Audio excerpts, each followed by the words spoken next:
What was wrong, bud? There you go. Oh, thank you for that. This is the Pace Lap. Welcome to the Pace Lap. I'm Jessie Punch. Now that Martinsville, the smallest track on the circuit, is behind us, this weekend we're headed to Texas, where everything is bigger, including the competition. Joining me later on are Xfinity Series drivers Justin Haley and Kaz Grala to help us look ahead to Texas and also to give their opinions on the new 2020 NASCAR schedule. But first, let's look back at the weekend in Martinsville. The NASCAR Gander Outdoors Truck Series. Stuart Friesen led the field to green, but on lap 9, Kyle Busch made the pass to take the lead. Trouble for the 12 car of Gus Dean, fire on lap 64, ending the first stage under caution, with the stage win going to Kyle Busch. After another caution on lap 119, Friesen gained the lead for the restart, but not for long as Ross Chastain got to the inside, taking that lead on lap 131. Inside. And Chastain goes on to win stage 2. Lap 185, Kyle Busch jumps to the front again, getting in front of Ross Chastain, and he keeps it through the final 66 laps, earning the win at Martinsville, his third win this season in the Truck Series. Yeah, these guys worked really, really hard this weekend. We unloaded, and I didn't like where we were at. We made wholesale changes to this thing all weekend long and just try to keep improving this Cessna Beechcraft Tundra and make it faster. You know, certainly want to give thanks to TRD and Rowdy Manufacturing, all these guys. We just kept trying to make it turn the center better. I mean, that's where it's at Martinsville. You got to be able to turn the center without getting too loose in and too loose off. And you know, there during the race, a couple times when I was underneath some guys, I'd get loose. I saw other guys getting loose in the same kind of aspect. But you know, we were able to get by them and get through them, and have enough tire there at the end to be able to hold them all off.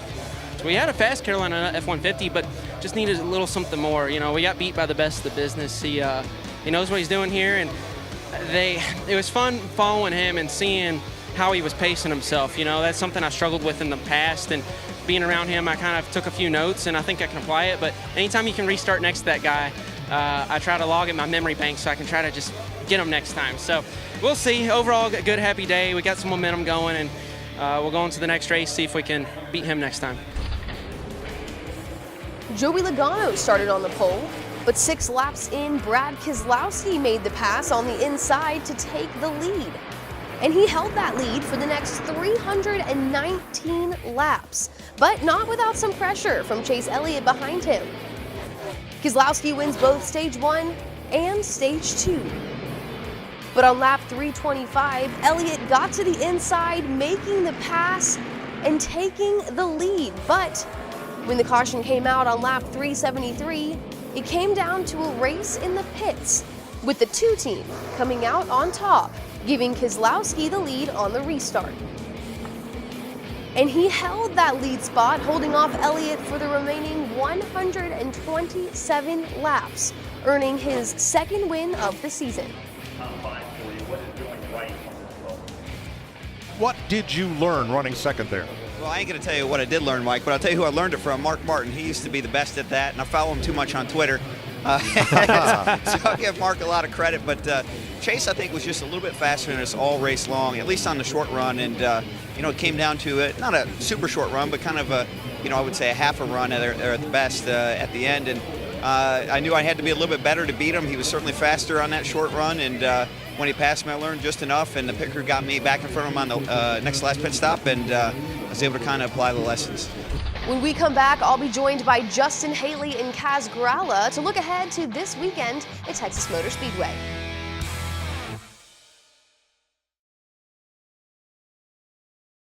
Joining me this week is driver of the number 11 Chevrolet for Colleague Racing, Justin Haley, and the driver of the number 21 Chevrolet for Richard Childress Racing, Kaz Grala. Guys, welcome back to the Pace Lap. It's awesome to be back. I was just here a few weeks ago, and now we got my buddy Kaz Grala back on it. He was here a few weeks ago, so. Yeah, it has been a few weeks since I've seen you guys. You've raced at Fontana since then, finished 10th. How did that go? Fontana was pretty cool. It was my first time at Auto Club Speedway, and it's really new for me to go to a new NASCAR track, considering the trucks don't run there. So it was first practice was pretty crazy, getting a hold of the track and trying to figure it out. But up and down day, I had a seatbelt come loose under green flag, had to come back from a lap down. So really happy to get Colleague Racing its best finish of a 10th at Auto Club Studio. It was pretty fun. You know, it was a good day when you have a seatbelt come loose and you're still that positive after the race, because that sounds incredibly stressful. Well, it was stressful, but like the track is just so much fun to race. Like I could have been like in last place and still having a blast, just running the fence and all over the place. So it was a really fun experience. I wish we went there more. Well, Kaz, I know you've been busy with RCR getting ready to run this weekend at Texas. How's that been? It's been good. I mean, Auto Club is fun. I'm kind of jealous. I wish I had gotten to run there, but yeah, I've been spending the last few weeks getting ready for Texas and put in a lot of laps on the simulator and really worked with everybody at RCR to get ready. So even though I haven't done the last few Xfinity races, I still feel like I'm as prepared as I can be for Texas. So I'm looking forward to it. Well, let's talk about Texas. Justin, you got a win last year at Texas, your third win of the season, and in the playoffs too, so a big win at that. So you guys definitely, between your win and all of the preparation that you've been doing over the past couple weeks, I know will give me some good insight. What are some of the challenges that we can expect to see this weekend? Well, Texas is one of those mile and a halves that isn't super normal. Obviously, most mile and a halves we go to, the corners are pretty similar from 1 and 2 to 3 and 4, which is not Texas. 1 and 2 is super flat, and 3 and 4 is really high bank. So you have to adjust the car setup, kind of like a Pocono where there's 3 different corners. You have to make sure it's turning well in 1 and 2, but not too loose in 3 and 4. So you gotta find a good balance between the two corners and have it set up well.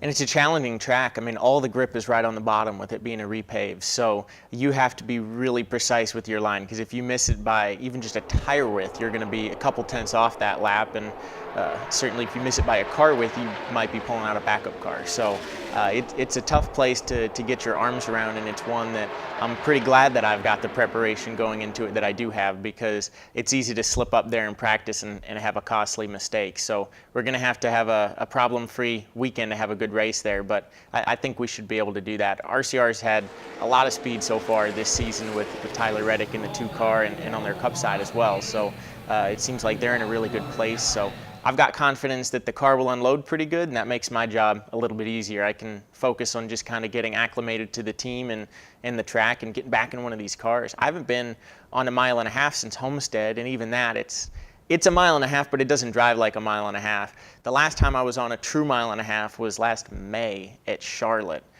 So it's been a while. So it'll probably take me a few laps. Off. Yeah, I'm going to be a little bit rusty. I'll have to get back in the swing of things in first practice. That's interesting to think about. It's been a couple months since you've been in a car, but if anything, with the amount of preparation that you've been doing, it's, you know, I would say that you're probably pretty ready to go. I feel like I am. I mean, when you drive on the simulator, you feel like you're on a mile and a half, so I feel prepared, but then when you actually get out there, there's things that the simulator can't convey. I mean, my neck might be a little bit sore after practice because I haven't been on a track with that much load in a while. So, I mean, there's small little things that you wouldn't really think about, but they come into play in real life. So I'll probably just have to get back adjusted to all of that. But as long as I figure it out by stage 3, I'll be good to go. That's all that matters. Just the sense of speed. It's like, yeah, like you're still going 185, 190 mile an hour. So just the sense of speed, yeah. You don't get that on the simulator. You don't get the winds affecting you on the simulator. So there's a lot that can't be translated. Yeah, you can run wide open on the simulator, and I junked about a dozen cars on it, but it didn't hurt. Yeah, in real life, you drive into turn 3 wide open, and you better hit it right, or it's gonna really hurt. Well, it's interesting that you mentioned Texas being a mile and a half, because that adjustment, not only for you, but for all of the drivers in the field, because we just left Martinsville, which is only a half a mile track. So, you know, we saw such an interesting style of racing, short track racing in Martinsville. What can we expect to see when it comes to the style of racing this weekend in Texas? I mean, completely different, of course. You're going to be moving people with air instead of with your actual bumper. And one thing you will see in common is everyone running around the bottom, kind of as I mentioned. So I guess you get a Martinsville aspect there. But when it comes to the racing, air is the name of the game at Texas. And I know Texas isn't our fastest track, like reality-wise, but I can say it feels like our fastest track. It's probably the place that gives you the most sensation of speed of all the tracks. So it's definitely going to be a departure from Martinsville. And on the Cup side, they've got their new package for this year. So we don't really know how that's going to race at Texas. So we'll be looking at that to see how that goes. Well, we had Cup Series driver Landon Castle take a few laps in our NASCAR Heat 3 simulator to teach us a little more about Texas Motor Speedway. All right, Texas is a lot of fun. This place is really, really fast. And I like turn 1 here because you're going 210 into the corner, and you got to use a lot of brake here in real life. This corner is a lot flatter than turn 3 and 4, and you got to be right along the bottom. It's not a lot of bumps here. And it seems like there's a lot of room off of turn 2, but the groove is actually narrow, so the track races a lot more narrow than it looks.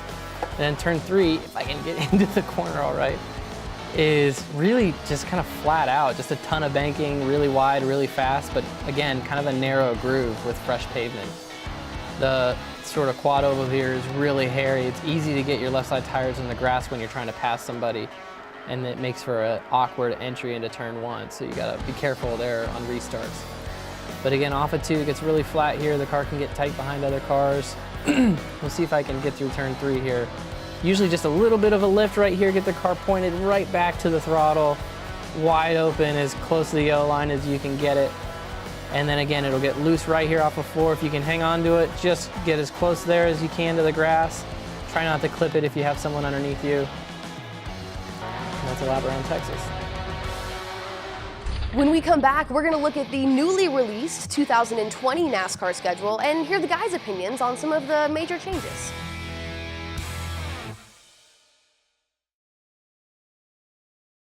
Welcome back to the Pace Lap. Some huge news was released this week from NASCAR, the 2020 schedule, with some major changes. We haven't seen changes like this in years, maybe ever, to the NASCAR schedule. Some of the biggest takeaways, at least for me, were Daytona will now be the last race of the regular season, but even bigger than that, Homestead Miami will no longer be the finale race of the season. It'll now be at ISM Raceway. So there were a lot more changes, but those were just 2 major ones that I know stood out to me and a lot of other race fans. But from a driver's standpoint, how do you guys feel about these changes? Well, I think from the start of the season, I think keeping Daytona as the start of the season, the season opener, I think was the right choice. But moving Homestead to earlier the season and having ISM Raceway as the finale, I think that'll create drama. And obviously, ISM is a very good short track. You can really move around. There's plenty of lanes, and it always provides good racing. So there's definitely a few things in there that are going to bring drama. Yeah, I think kind of piggybacking off that is what I see as the cutoff races. I mean, Daytona is the cutoff for the regular season, and then the first round cutoff I think is Bristol. And then after that, it's the Roval and then Martinsville. So I mean, you're going to see a lot of shakeups, I'm sure, at those cutoff races. So I know I'm excited to watch. It's going to be a little bit stressful as a driver, I'm sure, because cutoff races are stressful enough. And then when you have it at a short track or a wild card kind of place, that always amps up the intensity. So it'll be stressful for the drivers, but from a spectator of the Cup Series, it should be fun to watch. Well, you talk about a stressful situation for the drivers. Another part of the schedule that was released is that we'll have a doubleheader next season at Pocono. I can imagine that would be putting a lot of stress on the drivers, but is that exciting for you guys? Oh yeah, for sure. I mean, doubleheaders, I think we've done them a few times in K&N or whatnot, and it's just different, I can say. So having a doubleheader, you're racing Saturday, running Sunday, perhaps using the same car. You got to take care of your stuff, and I don't know. It's just makes it a whole weekend event, and especially having the other series with the Xfinity Series and the Gander Outdoor Truck Series, and the ARCA Series is also there that weekend. Definitely just going to make it a fun weekend of racing, and Pocono's an awesome track to do it at. Well, all of those changes are major, but we won't be seeing them implemented until the 2020 season. But there were some changes relative to the rest of this season that came out from NASCAR this week in regards to qualifying. After what we saw a couple weeks ago with an incident, I guess, if you will, at qualifying, NASCAR has decided to implement new rules across all 3 series, and we'll see these at every track for the rest of the year. From my understanding, it's somewhat of way to get drivers for once they leave their pit stall or their holding cell, they have to make the lap and come right back. So there shouldn't be any confusion or stopping on pit road. But as drivers, can you give me a little more insight into these changes? Yeah, so basically what NASCAR did was they tried to prevent exactly what happened to Auto Club, which, to be more specific, was RCR and Austin Dillon were really smart in seeing they were fastest of everybody in the previous round, and they knew if they could keep everybody from making a lap in the next round that they were going to start on the pole. So of course they got themselves out towards the front of pit road and tried to stall a little bit. Nobody wants to go first because you can't get a draft as the first guy. So everyone's kind of hanging back and playing that game. And then when it came crunch time, everyone had to go. That 3 team brilliantly held the field back a little bit and they got themselves the pole. So as competitors, that's our job, is to understand the rules and get what we can out of them and try to use them to our advantage. But NASCAR said, from now on, if you don't complete a lap in any given round, not only do you not get a lap in that one, but any previous rounds that you've completed, your laps are now canceled for those as well. So in that case, at Auto Club, those 12 would have actually started at the back of the grid on Sunday rather than still as the front 12. So I think it's a good change. It will definitely accomplish what NASCAR is looking to do. I think you'll see qualifying being the same as it's been for Cup. They're still going to be drafting. They're still going to be waiting till the last second. But now everyone knows there's more on the line for if you miss that lap rather than just being able to hold your spot from the previous round like it was before. When we come back, we're preparing for NASCAR action all around the world, checking out the weekend schedule and maybe the start to a little friendly competition.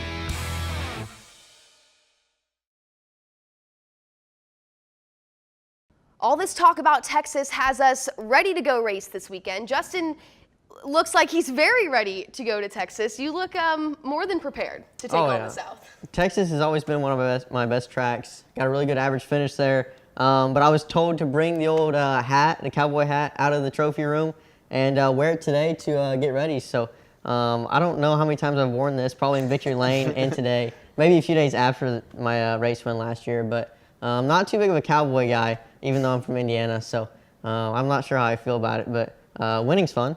I find that hard to believe. I feel like you probably wear that like to the grocery store and to run errands and things. It suits you so well. I don't know about it. I mean, it's a perfect fit, but I'm not sure about daily life with it. Well, and next week I'll be able to have mine so we can wear them together too when we go out. Hey, there you go. That's right. Both of you guys are racing this weekend against each other for one of those Cowboy hats. And we've mentioned it a couple times since you guys have both been on the show over the past few weeks. Justin actually went so far as to say that he would wreck his best friend for a win.